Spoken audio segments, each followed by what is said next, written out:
Nasaktan ka ba? Tonyo! Anong nangyari sa'yo? Nasaktan ka ba? Ikaw yung problema, tol. Hindi mo sinasadya eh. Hindi ka kasi nag-iingat, kaya nakakasakit ka.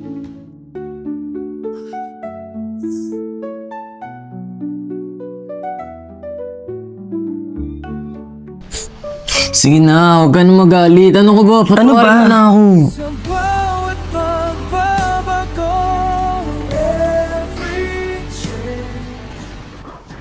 Naku, Epeng! Ang dami na nating problema. Umorder ka pa. Napakadaming parcel na dumating. Hindi ka ba nag-iisip? May pambayad ka ba? Wala ka namang pambayad. Sus ko, Epeng naman. Nagpapaaral pa tayo ng anak natin. Ano, may panggastos ka ba? Wala ka namang panggastos ah. Epeng naman. Lagi ka na lang ganyan. Matuto ka magtrabaho. Hindi yung ganyan ka. Ako lahat dito. Ako lahat ang kumikilos. Sus ko naman, Epeng. Ewan ko sa'yo. Mag-isip-isip ka. Mamu! Ewan ko sa'yo.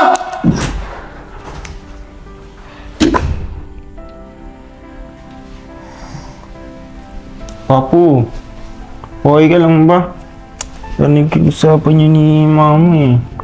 Pagpasensya mo na si Mamo, ganun lang talaga yun kapag tumatanda na. Tsaka stress din kasi sa mga orders eh. Papu, kung ano kaya tumigil mo na ako sa pag-aaral kasi lagi ngayon sinesarmo na ni Mamo eh. Ano ka ba naman, anak? Huwag na huwag mo nang babanggitin yan. Baka pareho tayo nalintikan yan sa mamo mo. Tsaka hindi mo ba alam? Kaya nga kami kumakayod ng mamo mo para sa pag-aaral mo, para makapagtapos ka. Pero Mamo, lagi kayong sinisigaw ni ano eh. Masanay ka na dyan sa mamo mo. Eh, ganyan naman talaga yan mulat sa pool. Ayaan na yan. Ako nga, lalabas ko lang sa tenga yung mga sinasabi niyan eh. Sige Papu, kayo po bahala. Papu, siya nga po pala, may kukwento po sana ako eh. Kanina po kasi nagbabasketball po ako. May natamaan po akong ng bola, si Tonet po. Masyado po ako nakukonsensya. Hindi ko po kasi alam kung natanggap niya yung sorry ko. Alam mo na, tayong mga lalaki, dapat lagi tayong brusko. Alam mo yun, yung parang astig. Alam mo yung mga ganun. Dapat ipakita mo sa kanya kung gaano ka kang galing pagdating sa mga ganyang mga ano, at agresibo ka. Dapat alam mo kung ano dapat mong gawin pagdating sa mga ganyan. Tsaka pag hindi mo siya nakuha sa santong paspasan, pumunta ka doon sa bahay nila. Doon mo siya, alam mo na, suyuin para mapatawad ka niya. Ganun po ba Papu? Sige po, susundin ko po yung mga sinabi niyo gagawin ko. Yun, ganun.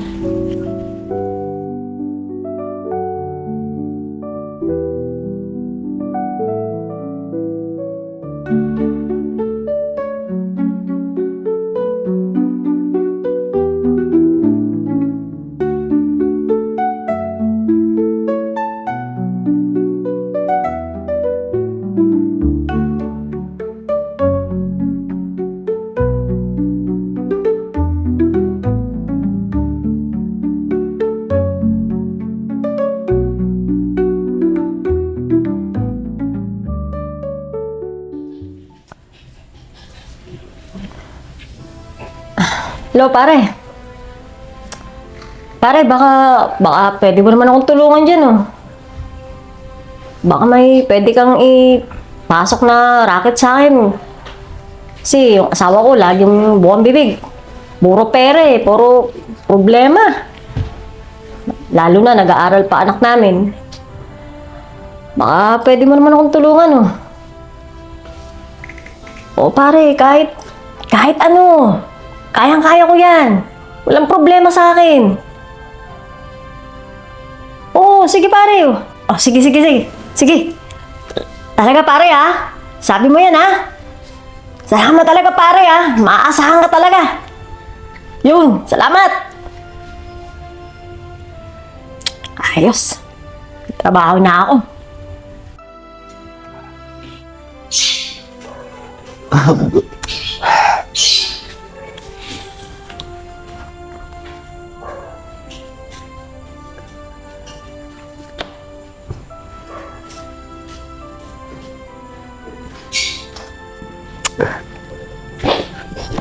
Ang dami-daming bayarin. Hindi ko na kaya ito lahat. Sa pag-aaral pa ni Ethan. Mga gastusin dito sa bahay. Kuryente. Tubig. Internet. Napakadaming bayarin. Ano na bang gagawin ko dito?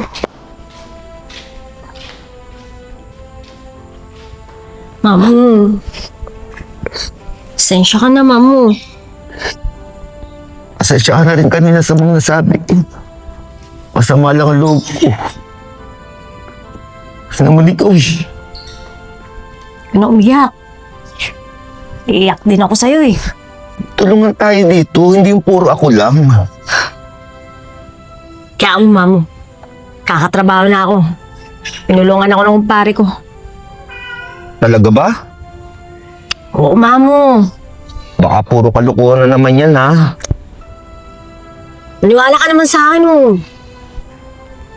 O sige, salamat.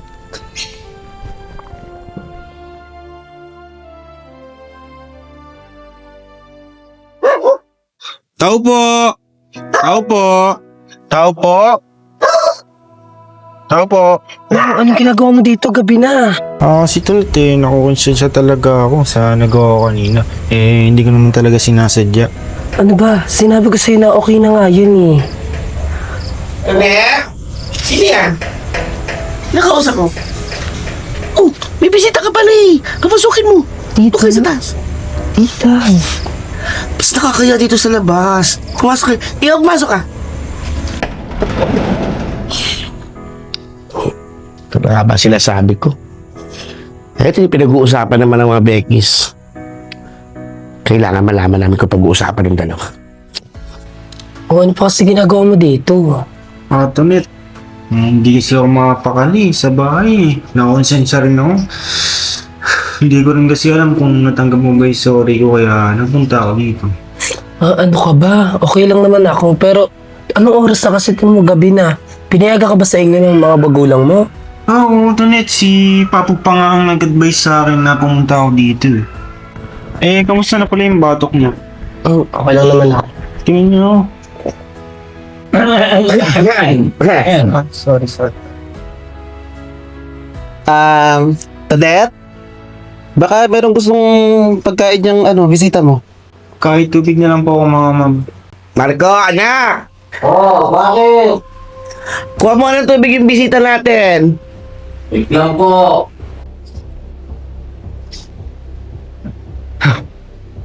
Dito ko pa.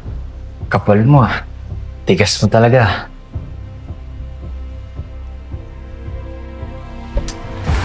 Ay! Ano ba yan? Sorry, Oo. ako eh. Sensya na.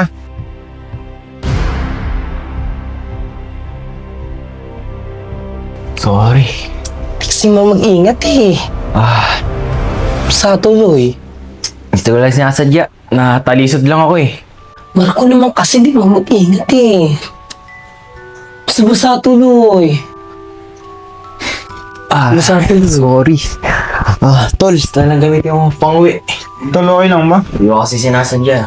Ayos lang. Sige, suotin mo na. Hoy, Timoteo. Aba, anak mo yun.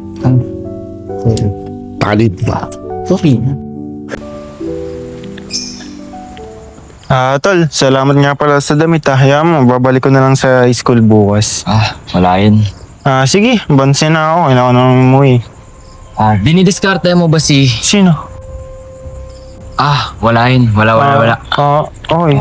Ingat ka pa, Tol. Sige, Tol, ano na talaga ako?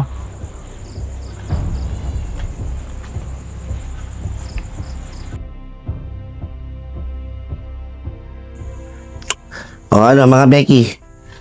Nakita at narinig yun na kung ano pinag-uusapan ng dalawa. Ano masasabi niyo?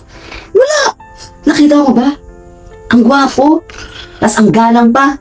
Tsaka kilala ko yung mga lalaking mga manluloko, no? Kilala ko yung mga bubutong bado na yan. Iyon.